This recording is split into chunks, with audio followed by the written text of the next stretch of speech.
Bon matin à tous et à toutes. Je suis Danny Claude, conseiller au partenariat industriel. On poursuit nos présentations sur la thématique communauté, culture et justice. Pour ceux et celles qui se joignent à nous pour la première fois aujourd'hui, bienvenue au Zoom sur l'intelligence numérique collaborative Ivado.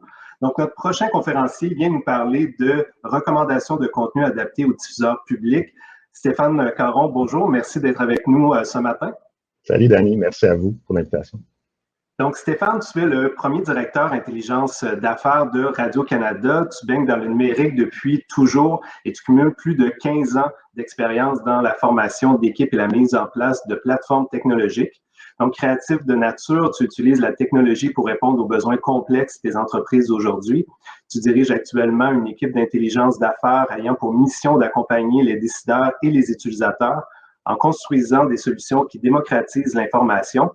Donc voilà, Stéphane, je te laisse aller pour ta présentation. Le temps de dire à nos participants et participantes que vous pouvez nous faire part de vos questions dans l'onglet « Discussion interactive » au bas à droite de votre écran sous le deuxième onglet « Questions ». On va avoir quelques minutes à la fin de la présentation pour poser vos questions ou vous faire part à Stéphane de vos commentaires. Donc, Stéphane, je te cède la parole. Excellent. Merci. Merci, Danny. Merci à tout le monde. Comme Danny disait, je vais vous présenter notre projet, notre initiative de recommandation de contenu dans le contexte du diffuseur public. Je vais le découper en 4 sections, donc qui est Radio-Canada pour ceux qui ne nous connaissent peut-être pas, description de la problématique qu'on cherche à résoudre également, le projet concrètement qu'on a mis en place, puis finalement certains éléments à retenir que nous retenons, puis pour vous peut-être qui seraient pertinents à retenir. Donc, qui est Radio-Canada? Ben, pour ceux qui ont grandi avec nous, vous savez probablement déjà qui nous sommes, mais pour ceux qui ne sauraient pas qui est Radio-Canada, ben, c'est la société d'État public. On est le radiodiffuseur national. J'ai extrait certains éléments de la mission qui nous ont été utiles pour définir ou cadrer au minimum le début de l'initiative de recommandation de contenu chez nous. Juste noter que la mission date du 6 juillet 1994, puis le numérique n'était pas encore tout à fait ce qu'il est aujourd'hui. Donc, ça ne traite pas spécifiquement de numérique, mais en extrapolant, on est capable de l'appliquer à notre contexte. Donc, premièrement, Radio-Canada devrait offrir des services de radio et de télévision qui comportent une très large programmation qui renseigne, éclaire et divertit. Puis, la programmation de la société devrait refléter la globalité canadienne et rendre compte de la diversité régionale du pays, tant au plan national qu'au niveau régional, tout en répondant aux besoins particuliers des régions. Donc, nous, c'est les éléments de la mission qui résonnent le plus avec notre initiative de recommandation de contenu. On produit énormément de contenu, que ce soit du contenu journalistique ou du contenu encore de divertissement. Les engins de recommandation de contenu dans ce contexte-là, ben, nous semblent assez bien adaptés pour pouvoir remonter le contenu qui est pertinent pour l'ensemble des profils différents qu'on a dans notre auditoire. Donc, c'est vraiment dans ce contexte-là qu'on a débuté notre initiative de Rexis chez Radio-Canada. Puis, comme vous l'avez vu, ben évidemment, il y a rien dans l'émission qui dit « vous devez faire de la recommandation de contenu ». On est venu l'extrapoler un peu ici pour les besoins de la cause. Donc, la problématique, en fait, ce n'est pas seulement une problématique. Le premier volet qu'on croyait attaquer, c'est ce qu'on appelle à l'interne la découvrabilité. En gros, c'est notre capacité à bien faire découvrir nos contenus à l'auditoire. La découvrabilité, c'est aussi, on veut éviter d'enfermer nos usagers dans un effet bulle ou un effet tunnel où on leur recommande toujours des contenus du même type. C'est ce qu'on veut dire par découvrabilité. L'expertise également n'existait pas à l'interne au début de l'initiative. Donc, nous, ce qu'on a fait, c'est pour bien mettre les bases du Rexis, on est allé s'associer avec un étudiant à la fin de maîtrise à l'ETS qui est venu faire son projet de recherche avec nous. Donc, il est vraiment venu s'intégrer au sein de nos équipes pour exploiter nos données, explorer nos données également dans l'objectif de bâtir notre premier engin de recommandation de contenu chez Radio-Canada. Il y a une problématique qui est un peu inconnue, on l'a peut-être sous-estimé, mais c'est le sentiment de perte de contrôle. Essentiellement, ce qu'on dit avec le Rexis, c'est qu'il y a des machines maintenant qui vont faire surfacer le contenu pour nos usagers, qui vont présenter le contenu qui est le plus susceptible d'intéresser nos usagers. ce qu'il faut comprendre, c'est qu'aujourd'hui, sur nos diverses propriétés numériques, on a ce qu'on appelle des line-up, des listes éditoriales qui sont gérées par des ressources éditoriales. Donc, ils présentent les contenus en ordre de priorité qui seraient susceptibles d'intéresser nos usagers. Donc, il y a un sentiment de la machine va venir prendre le contrôle, mais qu'est-ce que la machine va présenter? Est-ce que ça va toujours être pertinent? C'est un élément qu'on avait un peu sous-estimé en début de projet, mais on l'a aussi, aussitôt qu'on a réalisé qu'on avait cet enjeu-là, ben on l'a attaqué également pour s'assurer de rassurer les ressources en interne. Puis j'ai quelques exemples un petit peu plus tard à ce sujet-là. Pour ce qui est du projet, ben là, je pense que vous l'avez probablement compris, c'est la mise en place d'un système de recommandation de contenu sur notre produit qui est Tout.tv. Tout.tv, c'est une plateforme qu'on appelle OTT, là, de visionnement de vidéos en ligne, où on a un volet également qui est payant pour accéder à un catalogue plus vaste de contenu. Donc, le modèle de recommandation de contenu, on l'a vraiment ciblé, niché sur les abonnés payants de Tout.tv. Puis, sur ce produit-là, on découpe le cycle de vie d'un client en 4 grandes étapes. La première étape qui est une étape d'acquisition, donc le recrutement de nouveaux abonnés.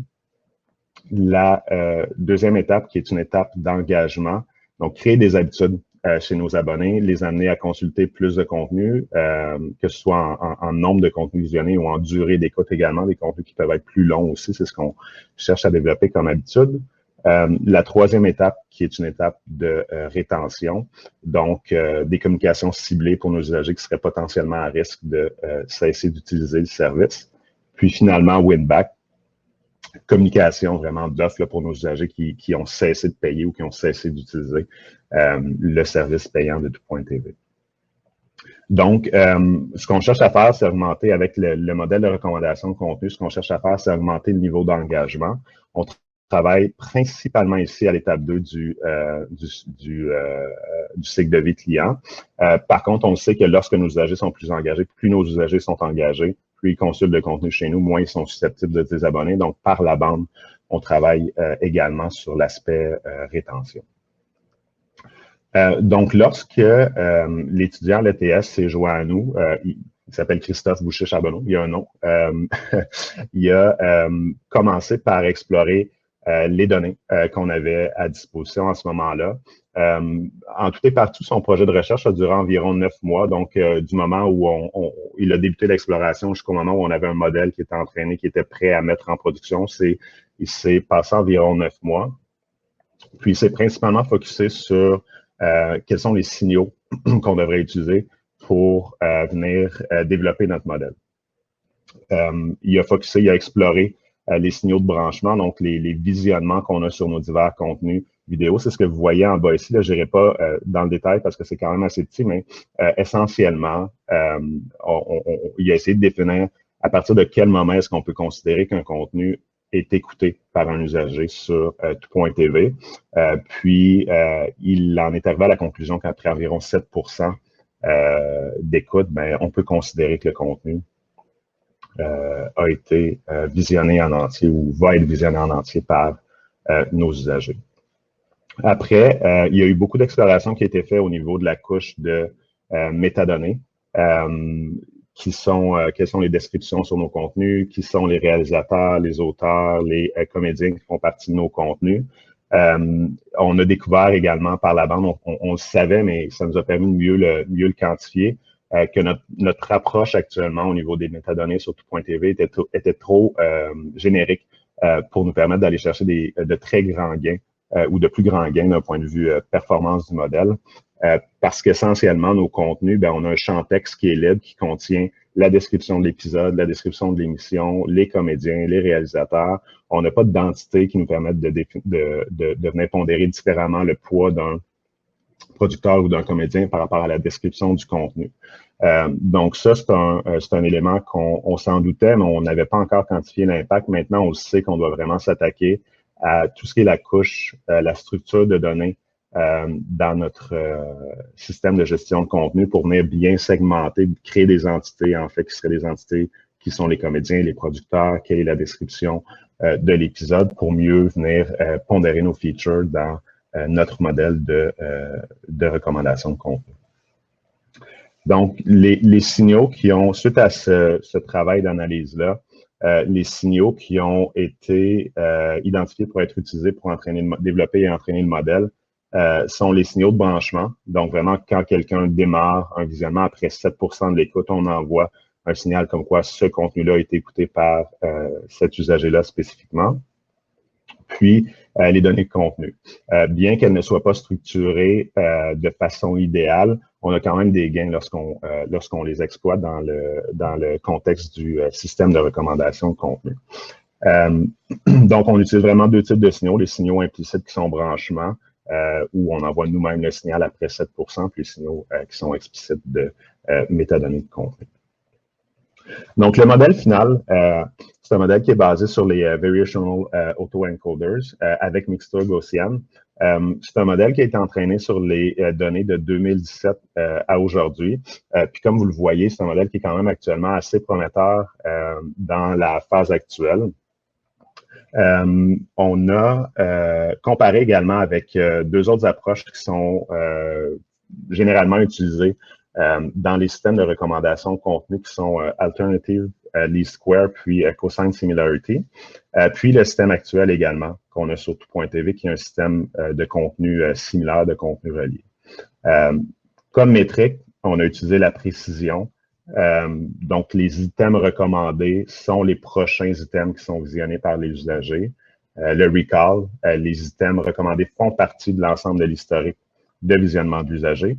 Le F1 qui est le recall et la précision en une seule métrique. Puis finalement, le coverage. Je vous disais plus tôt que pour nous, on veut absolument éviter de créer un effet bulle. Il y a beaucoup de la recherche de Christophe qui s'est penché sur cet aspect-là spécifiquement. Le coverage, c'est le ratio de contenu du catalogue qu'on présente, du catalogue de Tout.tv Extra qu'on présente aux usagers. Donc, le modèle, dans sa forme actuelle, est plus performant sur ces 4 métriques-là que les autres modèles auxquels on le compare. Très, très, très prometteur. Donc, nous, le volet recherche, c'est à peu près terminé à ce moment-là, puis c'est après ce point-là qu'on a passé au mode mise en production. Parce que là, on a trouvé un modèle qui pouvait répondre à nos attentes, qui était plus performant que ce qu'on voyait aujourd'hui. La prochaine étape pour nous, c'était de le mettre vraiment sur notre produit Tout.tv. Je vous disais qu'on a frappé ou qu'on a découvert l'enjeu de perte de contrôle. Il y avait beaucoup de questions autour, qu'est-ce qui va recommander le modèle? Je veux comprendre qu'est-ce qu'il va recommander à tous les types d'usagers, puis c'est un peu impossible là, de savoir tout ce qui va être recommandé pour l'ensemble du volume d'usagers qu'on a chez sur Tout.tv. Mais ce qu'on a décidé de mettre en place, c'est un prototype pour que nos parties prenantes à l'interne puissent tester avec leur compte à eux. Ils connaissent leur profil d'écoute, ils connaissent leur comportement à eux, puis ce qu'ils ont visionné dans le passé. Donc, on a développé une interface web relativement simple pour leur permettre d'aller jouer avec le modèle. Donc, quel type d'appareil est utilisé pour faire le visionnement, la période de la journée également, auquel la recommandation devrait s'effectuer pour vraiment qu'ils puissent voir, OK, moi, en fonction de mon comportement d'écoute, je le sais que Rupture, j'ai beaucoup aimé. Puis là, nos ressources à l'interne sont experts également de notre catalogue, donc sont à mesure de dire, oui, Rupture, les gens qui aiment Rupture, c'est tout à fait logique de leur recommander les Simone également parce que c'est des contenus qui sont similaires puis qui intéressent normalement le même type de bassin d'usagers. Puis vous voyez ici qu'il y a des contenus qui sont un peu plus loin du champ d'intérêt primaire qu'on voit dans l'historique, mais c'est la variable de coverage ici qui vient entrer en ligne de compte pour justement venir essayer d'amener exposer une proportion du catalogue qui est un petit peu plus large que ce qu'on voit habituellement. Donc, suite à ça, on a réussi, le gain pour nous, ça a été, on a eu l'acceptation à l'interne de passer à la prochaine étape. Ce prototype-là a permis de venir rassurer un peu tout le monde sur le fait que la machine allait prendre le contrôle de quelques line-up à l'interne.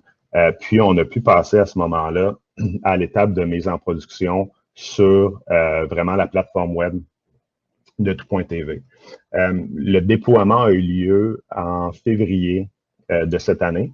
On l'a mis en place dans un principe de test AB. Donc, ce qu'on fait, c'est on a sélectionné un ensemble d'abonnés payants qui sont principalement utilisateurs de la plateforme web, qui sont assez engagés là, pour qu'on puisse avoir des résultats dans le cadre de notre test AB. Puis ce qu'on a fait, c'est qu'on leur présente tout juste en dessous du bloc populaire en ce moment, on leur présente un line-up qui est recommandé pour vous. Ça se situe seulement sur la page d'accueil de tout.tv. C'est un test qui est encore en cours, qui roule encore aujourd'hui sur le modèle initial. On n'a pas itéré sur les features du modèle. On l'a mis en production pour vraiment aller tester. Est-ce qu'on est capable de venir augmenter le niveau d'engagement? Ça, c'est la métrique qu'on regarde dans notre test. Est-ce qu'on est capable d'augmenter la durée d'écoute de nos usagers? Puis, est-ce qu'on est capable également d'augmenter le nombre de contenus qui est visionné par nos usagers? Les apprentissages qu'on a eus, le premier, c'est l'accès aux experts de niche. Donc, je le mentionnais plus tôt. À l'époque, on n'avait pas d'expertise à l'interne. On a eu la chance d'avoir un excellent développeur qui est venu effectuer sa recherche, puis qui, après ça, s'est joint à l'équipe pour effectuer la mise en production ou le développement pour permettre de le mettre en mode production. Ça a été ça nous a permis d'avancer très rapidement, mais également accès à ses professeurs, donc des experts vraiment en système de recommandation qui nous ont supporté quand on frappait certains murs. Les mixtures gaussiennes, c'est à partir de ce moment-là qu'on a eu un bon niveau de gain sur ce qui est la couverture de catalogue. Avant ça, le modèle était équivalent à ceux auxquels on se comparait. Puis une fois que les mixtures gaussiennes sont entrées en ligne de compte, vraiment, on est allé chercher un gain au niveau du coverage. Puis ça a été une belle révélation pour nous à l'interne. La mise en production a été beaucoup plus difficile que ce qu'on avait anticipé. Puis étrangement, c'est pas la mise en production technique qui a été difficile pour nous. C'est un projet, toute l'infrastructure de recommandation de contenu, on le développe conjointement avec nos collègues chez CDC. Donc, il y a déjà une infrastructure d'apprentissage machine dans le cloud qui est assez robuste. D'un point de vue technique, ça roule super bien. On n'a pas eu de danger à ce niveau-là. C'est vraiment au niveau de la priorisation au sein des différentes équipes. On a attaqué le projet comme étant un projet de recherche indépendant de tout.tv. Donc, la cellule d'apprentissage machine a développé, itéré sur le modèle en autonomie à côté. Mais lorsqu'est venu le temps de travailler sur la mise en production, ce qui est arrivé, c'est que les feuilles de route du produit tout.tv sont déjà très, très bien remplies, très bien garnies. Puis nous, on arrive comme en essayant de s'intégrer dans cette feuille de route-là.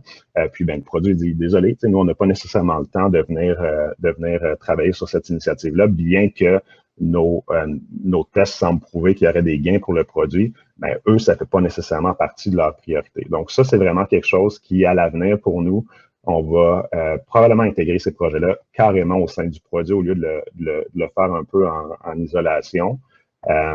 Parce que ça nous a beaucoup complexifié ou allongé, en fait, c'est pas complexifié, mais ça a beaucoup allongé les délais en lien avec la mise en production. Et puis finalement, le dernier élément, il y a encore plusieurs itérations qui vont être nécessaires pour aller chercher de réels gains sur le produit. Pour l'instant, le modèle est seulement sur la page d'accueil, puis c'est un modèle qui a été bâti pour amener les usagers à visionner des contenus après leur première écoute. Donc, la page d'accueil, ce qui arrive, c'est nos usagers, ils viennent une fois, ils visionnent un contenu, puis ils ne retournent pas après ça sur la page d'accueil de tout.tv. Donc, on n'a pas positionné non plus le modèle à un endroit qui est optimal pour s'assurer qu'on a un niveau de performance où qu'on est en mesure d'augmenter le niveau d'engagement. C'est intentionnel qu'on le mette sur la page d'accueil pour y aller vraiment par petits pas, là, parce qu'il y a toujours une forme d'inquiétude. Donc, on voulait s'assurer qu'on n'avait pas d'impact négatif non plus en le mettant en production. La bonne nouvelle, c'est qu'aujourd'hui, les résultats des tests AB sont neutres. Il n'y a pas d'impact négatif, il n'y a pas d'impact positif non plus. Par contre, on est en mesure de dire, maintenant qu'on sait qu'il n'y a pas d'impact négatif, allons commencer à remplacer certains line-up éditoriaux au lieu de juste l'ajouter. Puis commençons à itérer à ce niveau-là sur les positionnements du modèle ou encore là, carrément sur les features du modèle en tant que tel.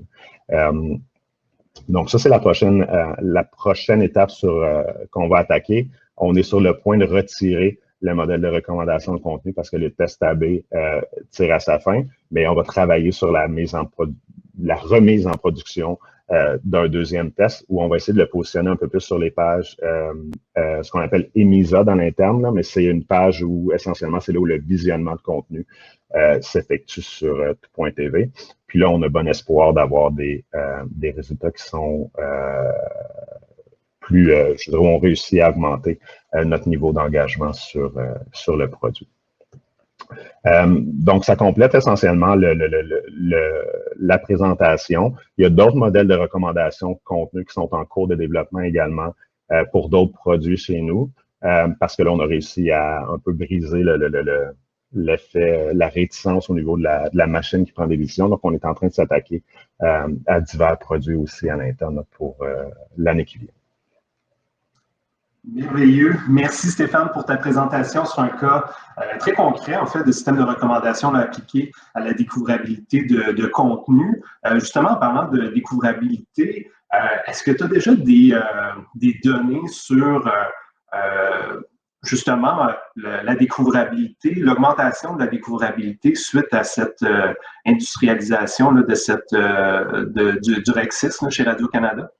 Oui, ben la métrique de coverage qu'on a mis en place, quand on le compare, je vais juste revenir, je ne sais pas si on peut remettre la présentation. Quand on compare le modèle qu'on a mis en place aux autres modèles typiques, ben c'est de cette façon-là qu'on a un peu transcrit la découvrabilité d'un point de vue métrique. Ça semble très prometteur. Donc, on réussit vraiment à exposer une richesse de catalogue qui est beaucoup plus grande qu'au minimum le système qu'on a actuellement, qui est un système qui est basé sur des contenus similaires. Donc, c'est logique qu'on présente toujours sensiblement les mêmes contenus.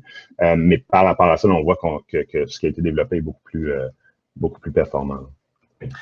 Je suis curieux aussi de savoir comment s'est passée la collaboration entre Radio-Canada puis le milieu académique. Donc, il y a plusieurs entreprises là, qui n'ont pas nécessairement initié des recherches encore collaboratives avec le milieu universitaire. C'est quoi les bons coups, les mauvais coups, disons, de la collaboration entre un chercheur, un étudiant, puis un industriel?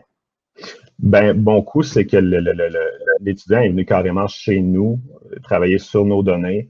Puis puisqu'il était considéré comme un employé, ben, il avait accès à l'ensemble de notre catalogue. On n'avait pas nécessairement de limitation face à ce qu'il pouvait exploiter ou explorer comme données. Fait que ça a été un bon coup pour nous et pour lui parce qu'il a pu très rapidement comprendre le contexte de données qu'on avait à l'interne.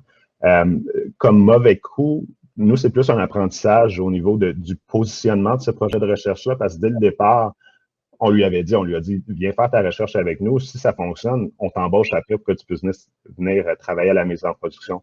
Parce qu'on a positionné le projet comme ça, il a toujours été un peu à côté ce projet-là. Fait que ça a été beaucoup plus difficile pour nous après ça quand est venu le temps de faire la mise en production parce que c'était un projet à côté. Pourquoi est-ce qu'on vient l'insérer dans nos feuilles de route à nous? Donc ça, ça a été plus difficile. Les prochains, on va essayer de les attaquer différemment ou on va le tester, en fait, en espérant que ce soit plus fluide et rapide. Ça a pris 2 ans environ à arriver à l'étape où on est aujourd'hui, de la recherche à la mise en production. Super. Excellent. Un gros merci, Stéphane Caron, qui est premier directeur en intelligence d'affaires de Radio-Canada. Merci d'avoir été venu avec nous ce matin. Sinon, je laisse la parole à ma collègue Gabrielle Langlois qui va prendre la relève avec la présentation d'Inno Direct. Merci.